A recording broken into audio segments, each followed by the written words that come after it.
Mati, when are you ready, you can start, Mati. Yeah, sure, Prabhuji.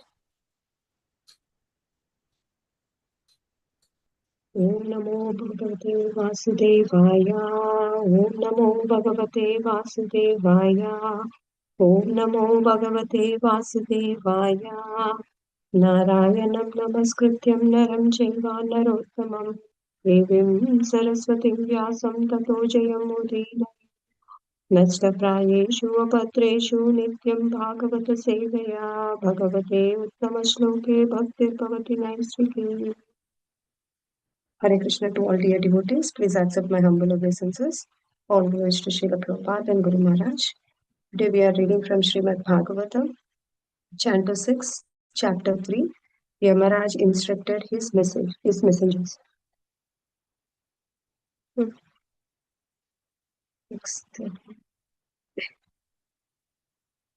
Text 13. Just as the driver of the bullock cart tries ropes through the nostrils of his bulls to control them, the Supreme Personality of Godhead binds all men to the ropes of his words in the Vedas, which set forth the names and the activities of the distinct orders of the human society, Brahmana, Kshatriya, Vaishya, and Sudra.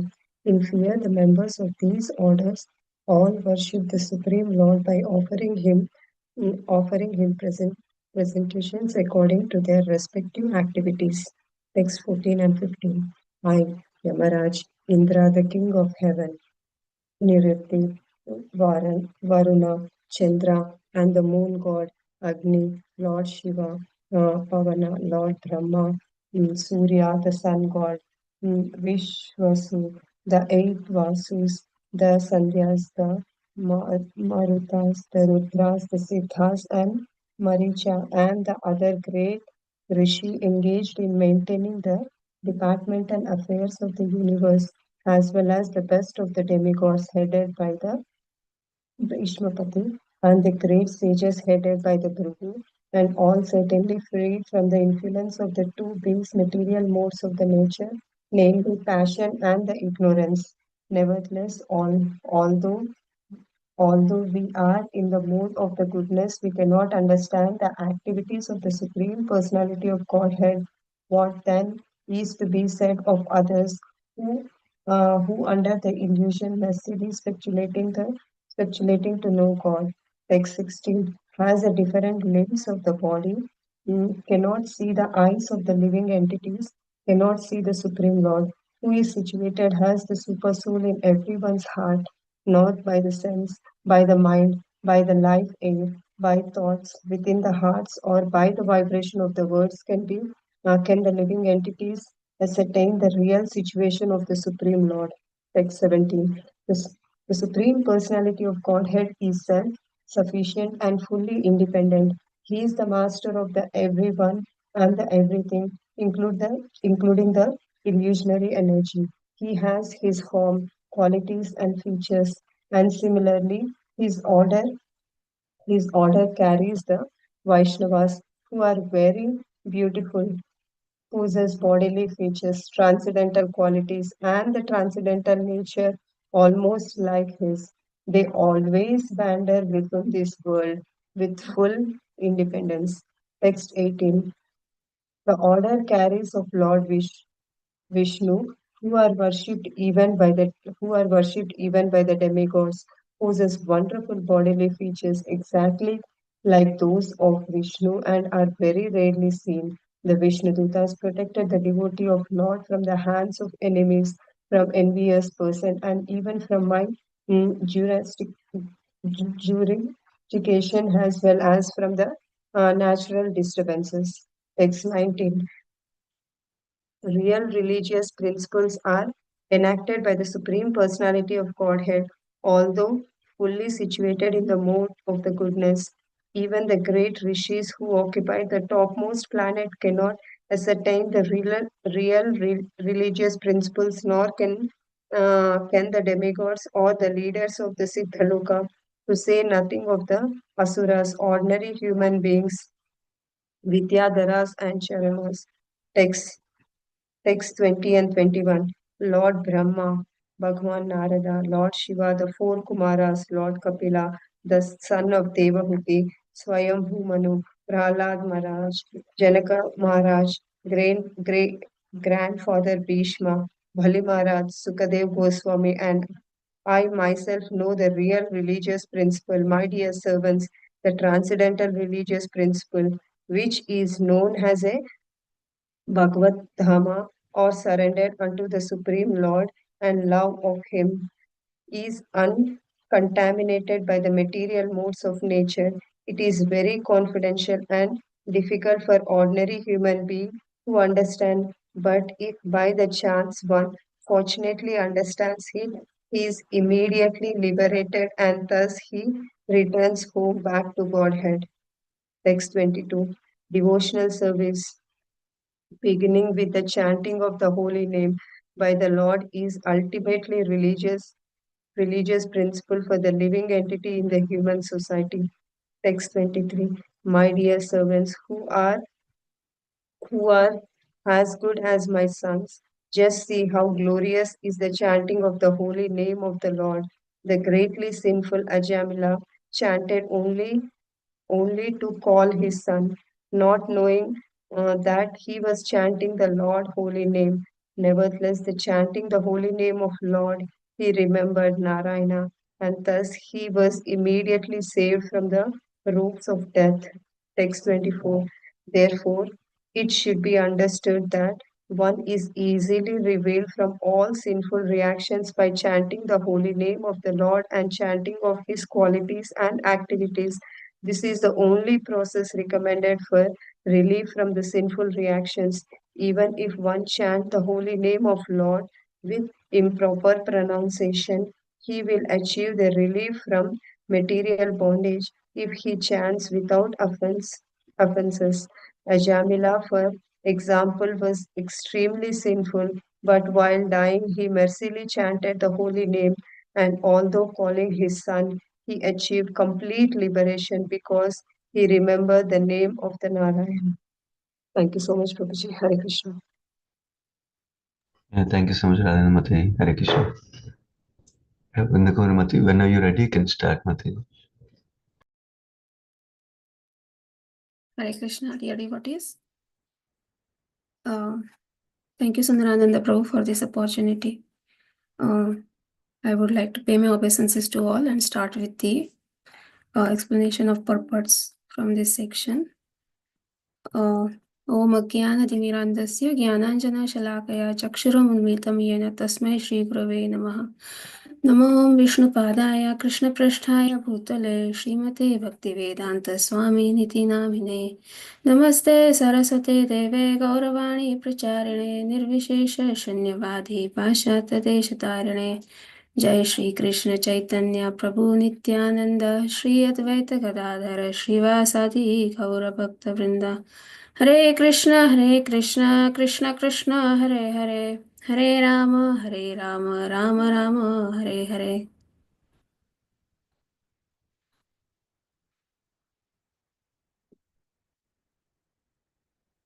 So this is the section from Canto 6, and it's a beautiful story of Ajamila, how Ajamil, although having Brahmanical qualities, how he falls down just by the glimpse of prostitute with another man. And he also gets attracted to her later on and completely forgets about his Brahmanical qualities. And when he is about to leave the body at his old age, the Yamadutas are ready to take him to Yamraj based on all his sinful activities that he had done throughout his life. But just because he uttered the name of Narayana very offenselessly, to call out his son, Vishnudutas come to save him.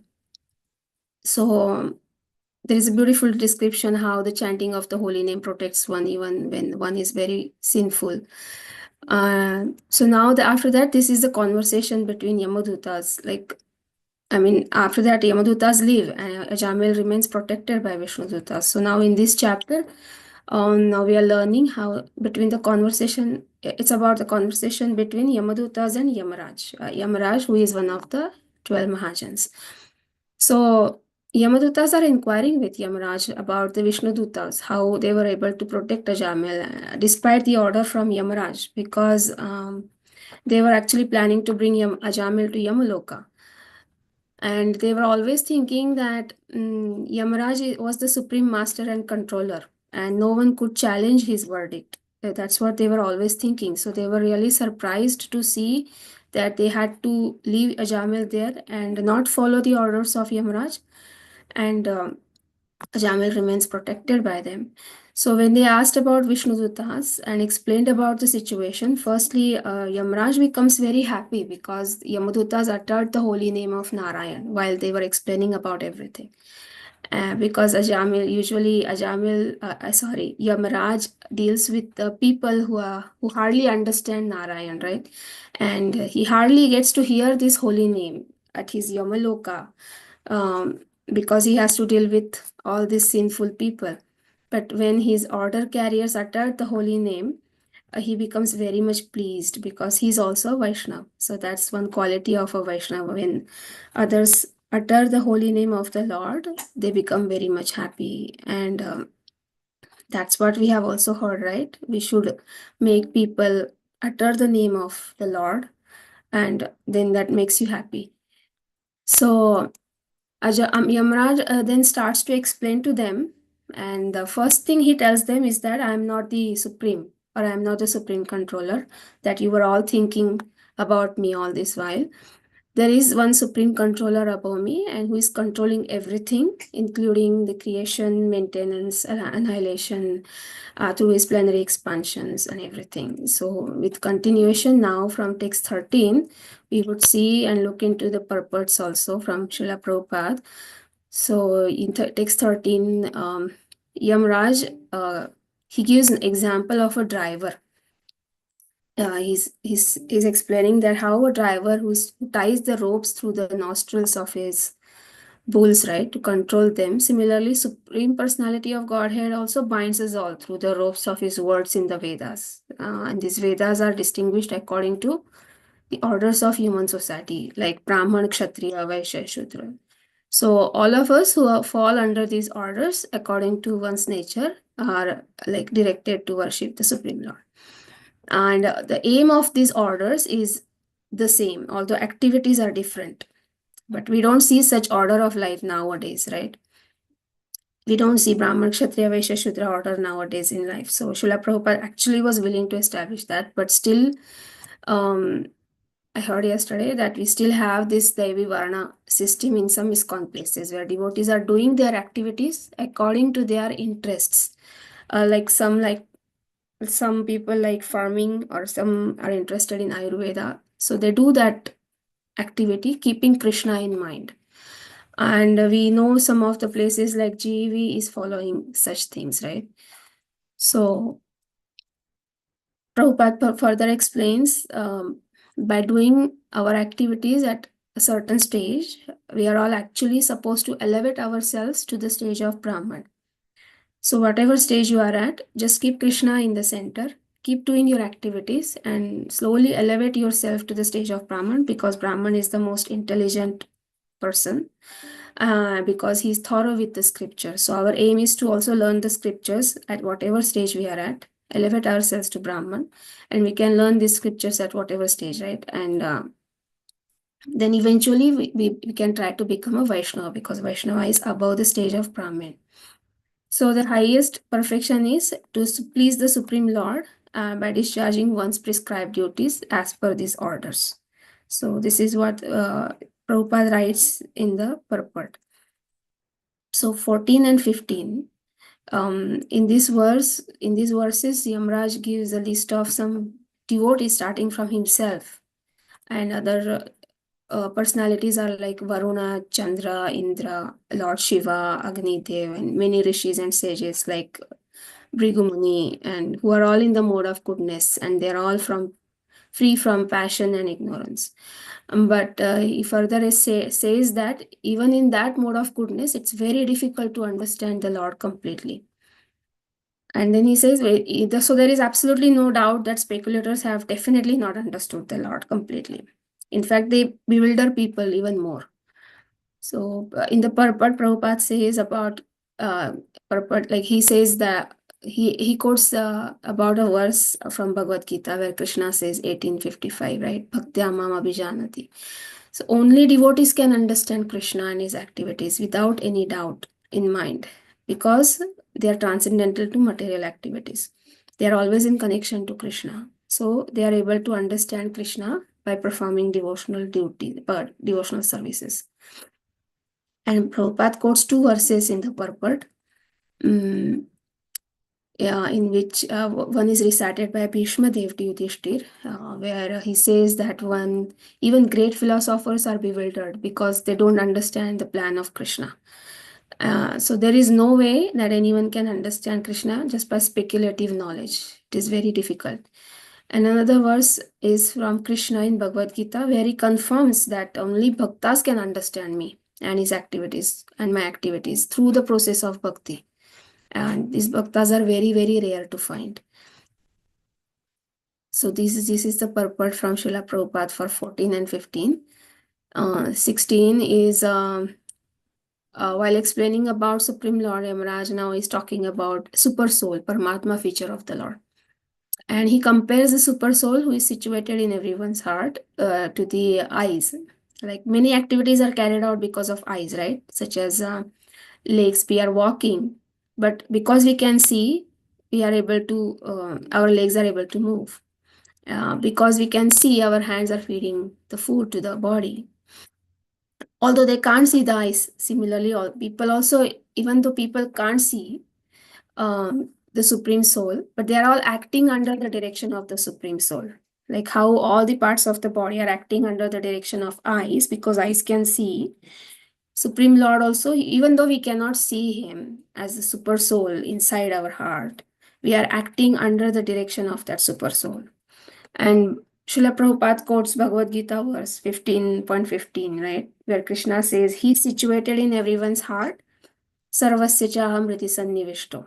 Another verse also where Krishna reconfirms, it's towards the end of the Bhagavad Gita, 18.61, that he's situated in everyone's heart and directing all living entities. So without Super Soul sanction, we cannot do anything. So in this verse, Yamaraj is explaining to Yamadutas about this Super Soul feature of Paramatma feature of the Lord, Supreme Soul. So in 17, Yamaraj is describing about various other aspects of the Supreme Lord, like how he is independent and self-sufficient. He has a form and he's not impersonal, about his qualities, his features, and his devotees are also Vaishnavas and also possess the similar qualities. Similarly, they are also beautiful, they possess beautiful features as the Lord, and they are also independent like the Lord. So Srila Prabhupada says, since the Yamadutas were interested to know about the Vishnudutas, Yamaraj is explaining to them about the Lord first, how he is, and then his devotees, those Vishnudutas, how they are also similar, they also similarly possess the same qualities. So since Vishnu is above Yamaraj, so Vishnudutas are also superior to Yamadutas. So those who are protected by Vishnudutas, they cannot be touched by Yamadutas. So here Yamaraj is trying to explain to Yamadutas about the position of the Supreme Lord and his devotees. So Vishnudutas are the devotees of Lord Vishnu. Then in 18, Yamaraj continues to glorify Vishnudutas, like how they are worshipped even by the demigods, the beautiful features, like they have beautiful features like Vishnu, and they specially protect the devotees of the Lord from envious people, or even from the jurisdiction of Yamaraj, or even from natural disturbances. So Prabhupada says in the purport that Yamaraj was specifically explaining about all these features and qualities of Vishnuduta, so they won't be envious, Yamadutas won't be envious of them.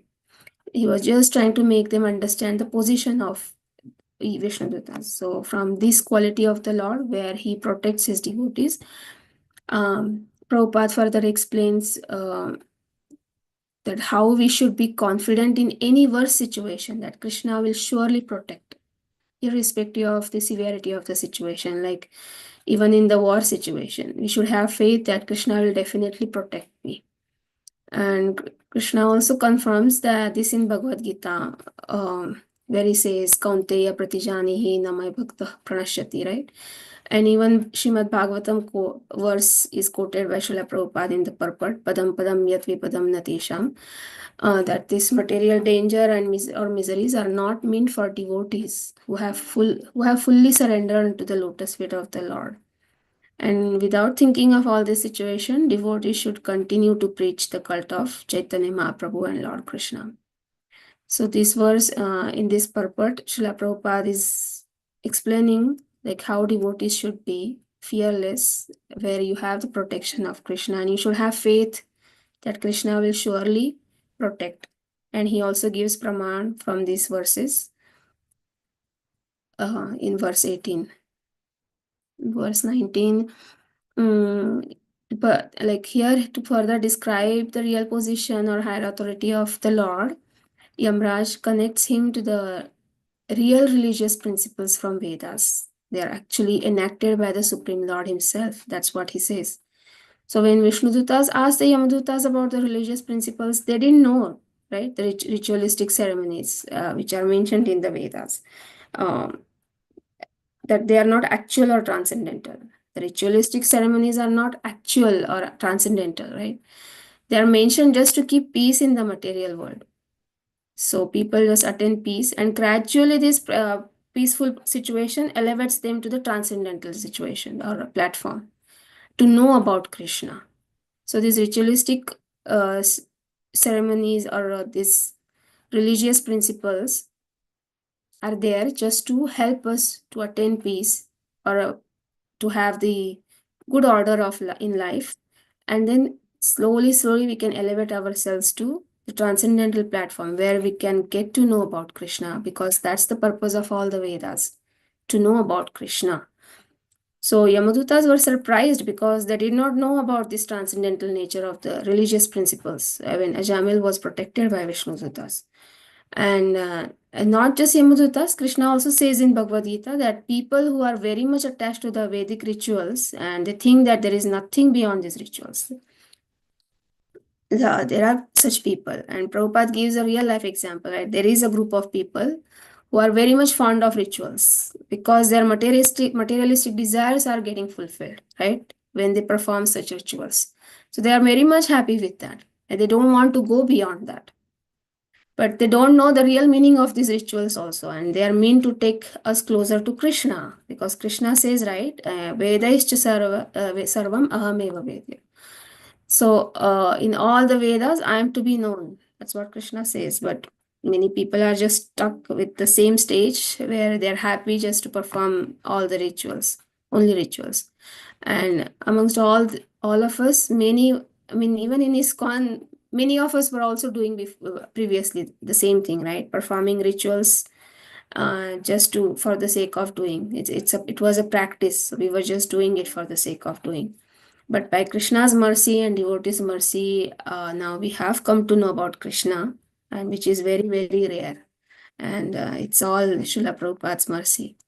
So we all should follow these Vedic scriptures in its true transcendental nature.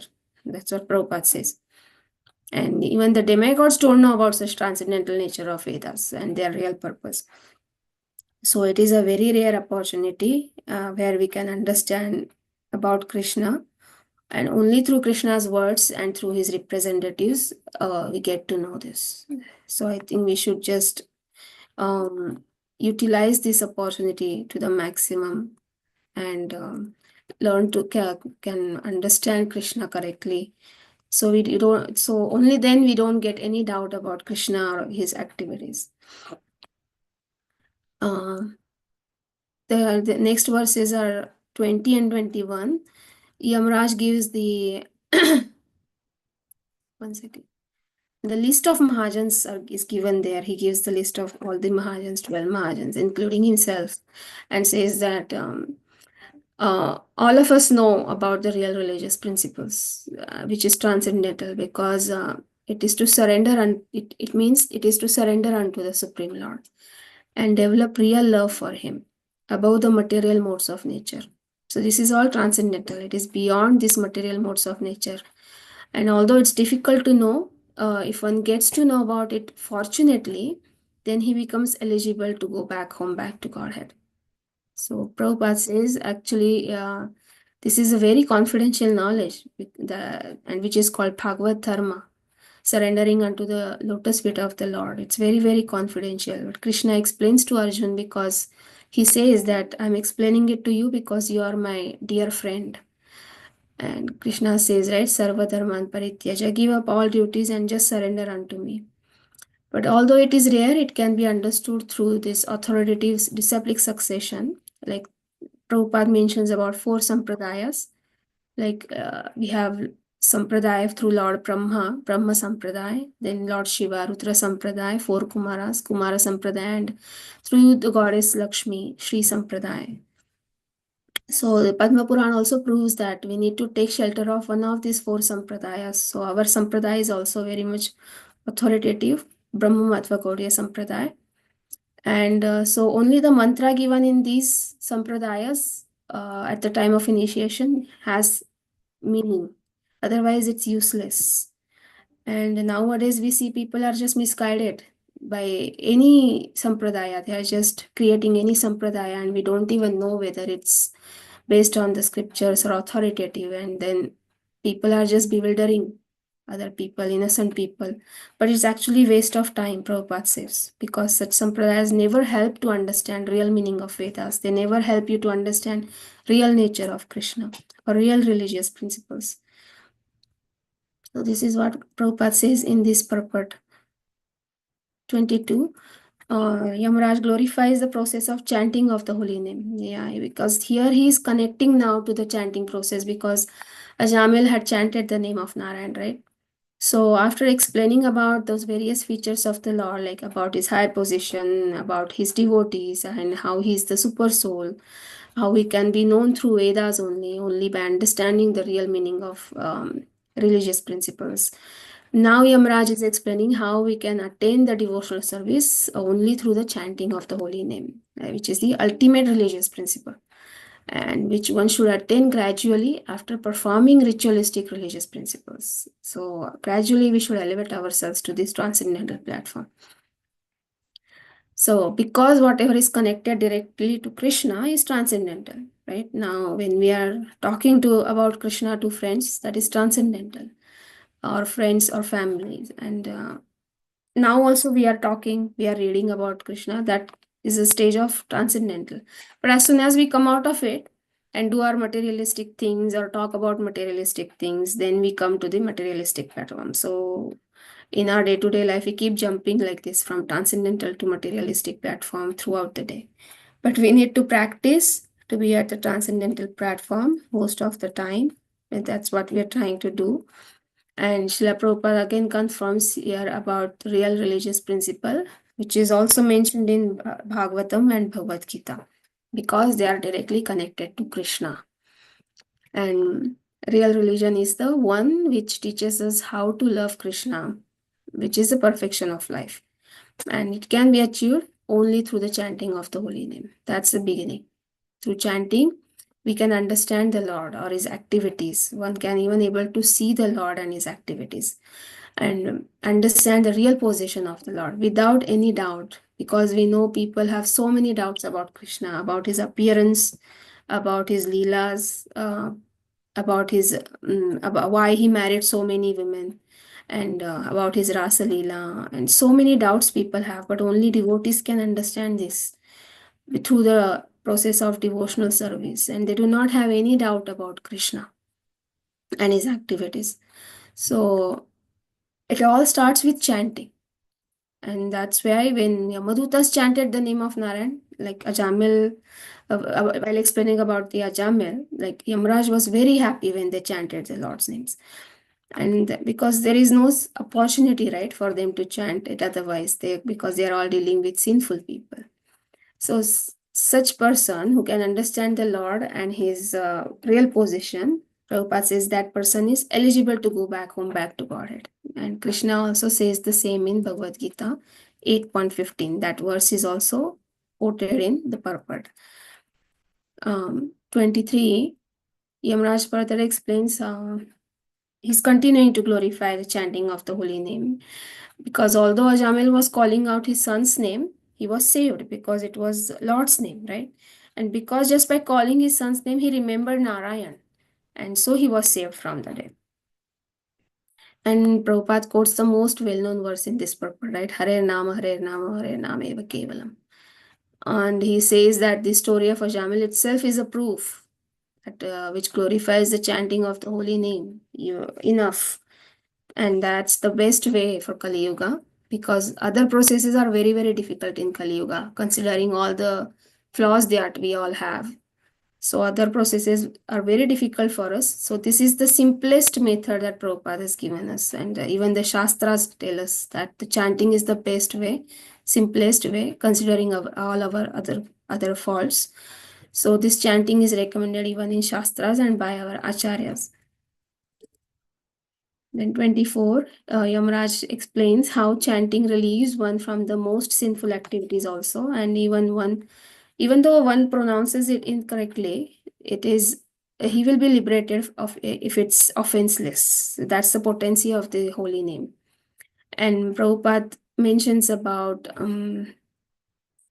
how he confirms that only by chanting process one is liberated, but Mayavadis and Smarta Brahmanas do not believe in it. So Srila Prabhupada quotes some verses from Srimad Bhagavatam in here.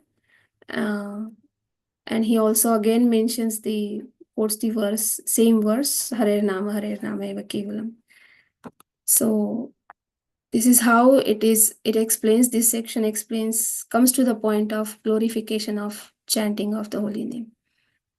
So yes, I would stop here. This was the section from verses 13 to 24. Thank you, Prabhuji, for giving me this opportunity, and thank you for all of your patience. Hare Krishna. Yeah, thank you so much, Mataji. Hare Krishna.